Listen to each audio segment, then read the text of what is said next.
নমস্কার, আমি সুব্রতা ঘোষ। আমি এসেছি বাগুইহাটি থেকে। আজকে হ্যাংলা হেঁশেলের রান্নাঘরে তৈরি করব আমারই নিজস্ব রেসিপি, যার নাম গুলাবি পায়েস।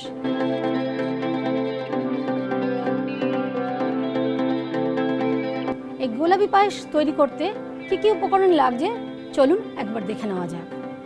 লাগছে গোবিন্দভোগ চাল, চিনি, কাজু বাদাম, গোলাপ জল, পেস্তা বাদাম, ফুড কালার, দুধ, মিছরি আর কিশমিশ। এবার আমি প্যানে দুধটা দিয়ে দিচ্ছি। এখানে 1 লিটার দুধ আছে। এখানে আমি প্যানে দুধটা ঢেলে দিয়েছি।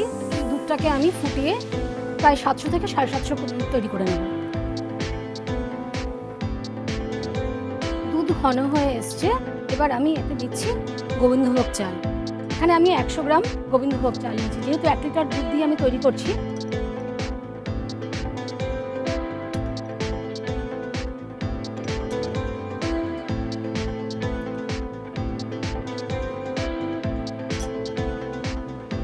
চালটাকে দিয়ে আমি এটাকে আবার ভালো করে ফুটিয়ে নেব।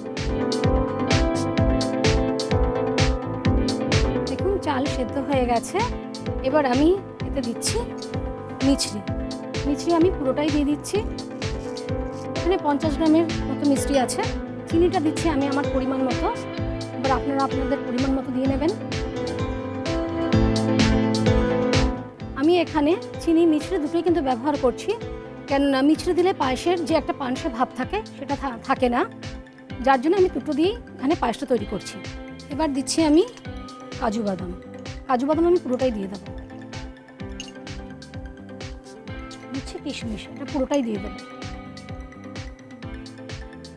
এবার এটাকে আমি ভালো করে ফুটিয়ে নেব। মিছরি চিনি দুটোই কিন্তু গলে গেছে। এবার আমি এতে দিচ্ছি সামান্য পেস্তা বাদাম, দিচ্ছি ফুড কালার। এখানে আমি 1 ড্রপ দেব ফুড কালার।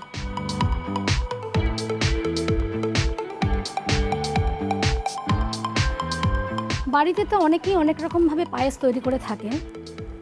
আজকে আমি এই যে পায়েসের রেসিপিটা তৈরি করলাম, গোলাবি পায়েস, দারুণ টেস্টি একটা রেসিপি। বাড়িতে অতি অবশ্যই রেসিপিটা ট্রাই করবেন এবং কমেন্ট বক্সে কমেন্ট করে জানাবেন। আর নতুন নতুন রেসিপির সন্ধান পেতে হলে হ্যাংলা হেঁশেলের ইউটিউব চ্যানেল এবং ফেসবুক পেজটা ফলো করলেই পেয়ে যাবেন। ফুড কালারটা এতে আমি অ্যাড করে দিয়েছি। এবার দিচ্ছি আমি এতে গোলাপ জল। এখানে আমি ছোট চামচের 1 চামচ গোলাপ জল দিচ্ছি। এবার এটা আমি ভালো করে, গোলাবি পায়েস তৈরি হয়ে গেছে। আমি ইন্ডাকশনটা অফ করে দিচ্ছি। এটা আমি এবার সার্ভ করে দেবো।